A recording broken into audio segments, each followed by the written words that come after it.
The first shot tore through the silence like a warning from the dark. Captain Lena Ward dropped to one knee, breath steady, eyes narrowing as dust lifted off the forest floor around her. Somewhere in the mountains behind her, a top-tier kill squad believed they had cornered their prey. They thought she was running. They thought she was afraid. They thought she was alone. They had no idea she had been stalking them first. Before I tell you what happened next, tell me in the comments where you're rewatching from. I love knowing who's listening.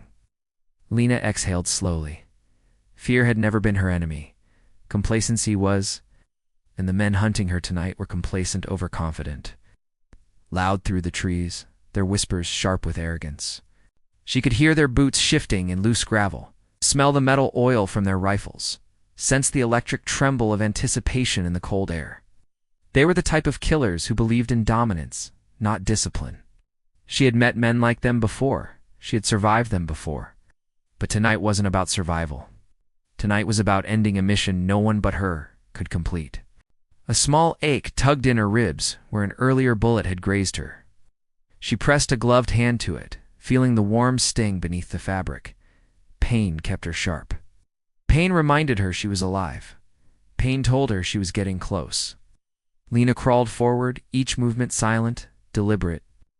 The moonlight filtered through the tall pines, casting shifting silver currents on the forest floor. She caught a glimpse of movement ahead, one of the squad's flankers. Masked, confident, unaware that the hunter now watched him instead. For a moment, a flicker of doubt crossed her mind. She'd once believed taking a life an enemy has left a stain no amount of service could wash away. But this squad wasn't chasing her for justice. They were hunting her because she threatened someone powerful, someone who feared what she knew. Doing nothing would cost innocent lives. Doing something cost her pieces of herself. She chose anyway. The flanker moved closer, rifle raised. His shadow stretched long across the leaves. And the instant he stepped into her line of fire, Lena squeezed the trigger. A soft thud, a whisper of falling weight. Silence reclaimed the forest. One down. The echo barely faded before she moved again, weaving through the trees like a phantom. Every breath formed clouds in the cold air, each one laced with adrenaline. She felt the familiar hum of focus settle over her, the way the world narrowed into details. A broken twig, a faint exhale, a boot sliding over stone. The squad regrouped. They realized something was wrong. Eyes up, their leader growled, voice too close for comfort. He wasn't like the others, he was calculating, dangerous, trained to read shadows. He had earned his reputation for a reason, but so had she. She could hear them closing in now, forming a tightening circle, a trap meant to squeeze her from all sides. She smiled faintly, still didn't understand the real trap.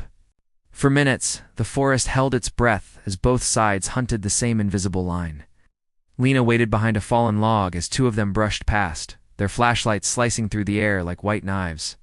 The beams came within inches of her boots. She froze. A memory flickered, her brother teaching her to shoot cans off a fence back home, laugh echoing behind her. His words, steady and simple. A good shot waits. Great shot chooses. She chose. The moment the beam slid away, she rose, pivoted, fired twice, and disappeared into the mist before the bodies hit the ground. The leader shouted, fury cracking through the night, "Spread out! She can't take all of you!" But the tremor in his voice betrayed him. Fear had arrived, and it walked beside him. Now only two remained. Lena found higher ground, a rocky ledge overlooking the clearing where the last men positioned themselves. Their breaths came fast, fogging the air. Their nerves were frayed threads ready to snap. She waited for the wind to shift. When it did, she saw at her opening. Both men moved into alignment. A rare moment, a gift. She steadied her rifle, one breath, another, and with quiet certainty, she fired.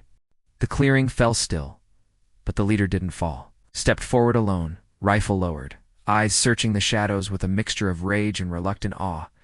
"You think this changes anything?" he shouted into the trees. "You think one woman can wipe out my entire squad and walk away?" Lena stepped into view at last, emerging from darkness like a sharpened truth. Her face was calm, her voice was steady. "I don't think it." She raised her rifle. "I know it." He lunged first. She moved faster, Their struggle crashed against the rocks, boots scraping, hands grappling, breaths shattering the cold air.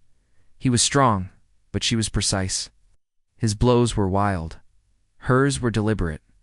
When he finally hesitated just for a heartbeat, she struck the decisive move. He hit the ground hard. The forest, for the first time all night, settled into peace. But Lena didn't walk away immediately. She stood over him, chest rising with slow, controlled breaths, heart heavy with the weight of necessity. She hated killing. She hated violence.